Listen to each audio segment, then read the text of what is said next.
When a major natural disaster occurs, it will have a greater effect on us more than ever.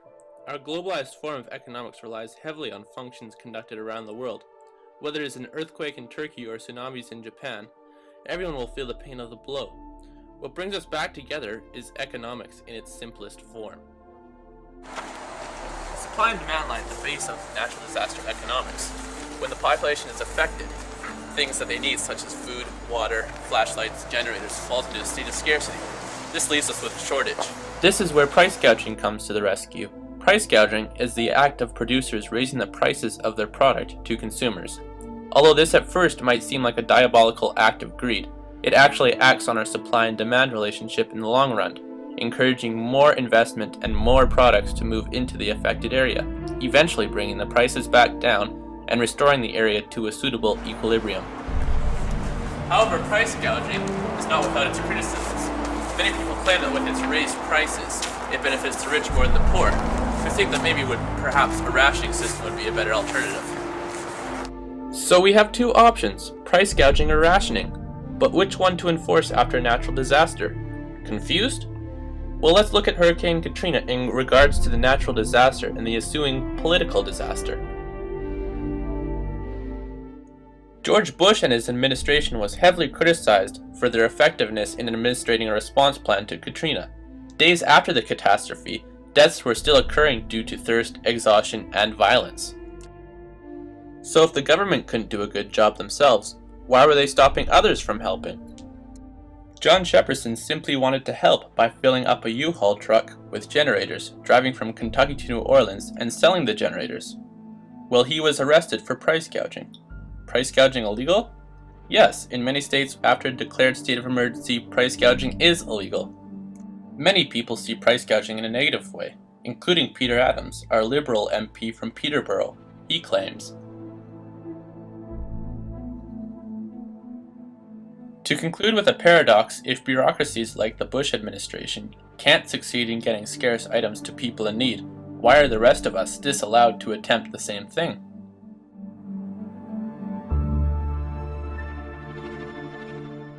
Why are our own governments holding us back?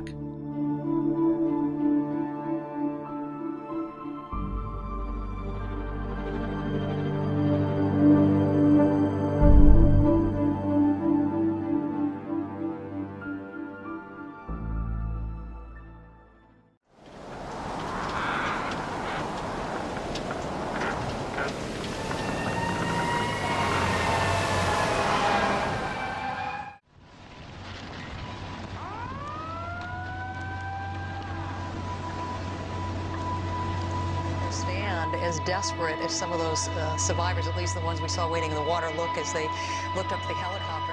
The role that government plays in protecting natural disaster victims is as crucial a question as it has ever been. To a degree, government must act proactively to protect society in the same way it would against a foreign invader. They are responsible for ensuring reasonable infrastructure and regulations are in place, building codes and levies, for example, to ensure the population's safety. In the aftermath of a disaster, governments must prioritize. Their number one priority must be to restore the rule of law.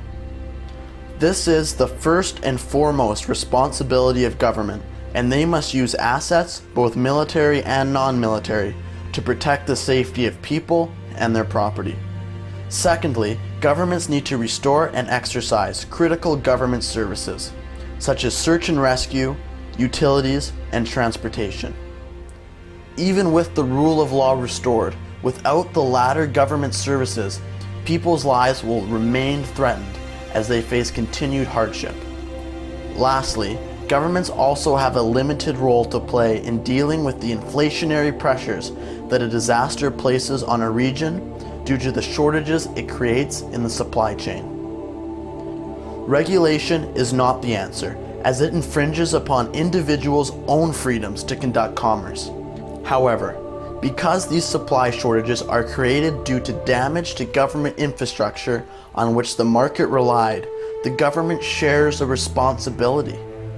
They should thus use their unique assets, such as strategic lift transportation, to supplement the local supply chain of critical goods in the short term, until such a time that the critical infrastructure is back online. One area that is not the responsibility of government is the bailing out of individuals who didn't purchase insurance or the subsidization of those who live in high-risk areas. While their plight may be worthy of pity, bailing them out rewards irresponsible behavior, and subsidization to those who live in disaster-prone areas prevents the market from assigning the true cost of living in these areas and leads to more people living in these regions. The role of government in responding to disasters and protecting their victims is an important debate. It is a reflection on what one believes is government's role within society and the social contract it has between its citizenry.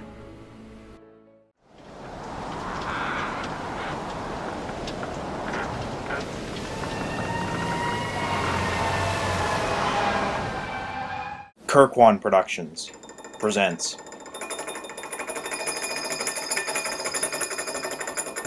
Catastrophes Cost. At any moment our world can shake beneath us, be washed out from under us, or turn against us. And it is in these moments that when we trust the government to know best, they often know worst. What role ought governments play in economic aid and recovery? The question is a pertinent one. And as global populations continue to grow, over 6 billion have their future in the hands of the government after disaster. What we do know is that the government's policy in response to disaster determines the well-being and recovery of both individuals and markets. But too often, the government loses sight of one of its most fundamental roles, with catastrophic results. In 2004, as headlines broke of Katrina's devastation, reports flooded in of the crime spree that took hold of New Orleans. Police lost control, hundreds of citizens were killed, and millions of dollars of private property were destroyed. The government's most fundamental role is to protect the right to property, but during Katrina, officials were helpless against criminal mobs that raped and pillaged properties throughout the city. The American diplomat Arthur Lee put it best when he said, "The right of property is the guardian of every other right, and to deprive the people of this is in fact to deprive them of their liberty." When governments fail to protect private property, they create a strong economic disincentive for individuals to invest.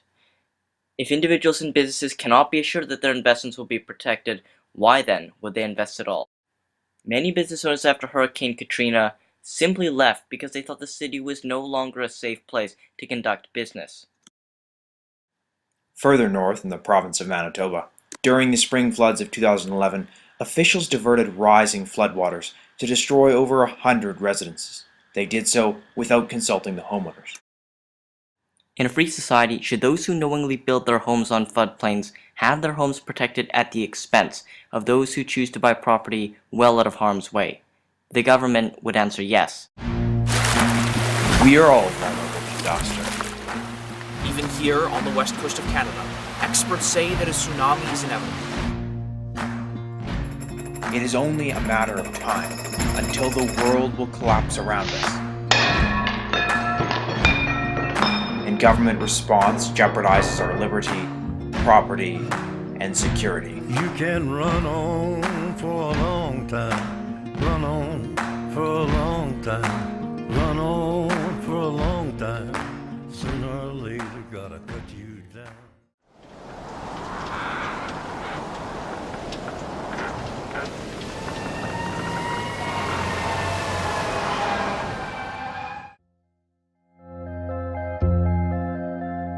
Everyone agrees. Natural disasters are horrible. They destroy property and break families apart. Some people may then be tempted to ask the government to protect them from natural disasters, but government intervention actually makes the problem worse. Here is how it works. When individuals know that someone else will pay for the mistakes they make, it gives them an incentive to act in a riskier way. This economic concept is called moral hazard. Suppose there is a safe land, and then that there is a hazardous land, which is essentially the same as a safe one, but with a much higher average rainfall and several flood-prone rivers. In a free market, insurance companies have to charge premiums that reflect the risk insured.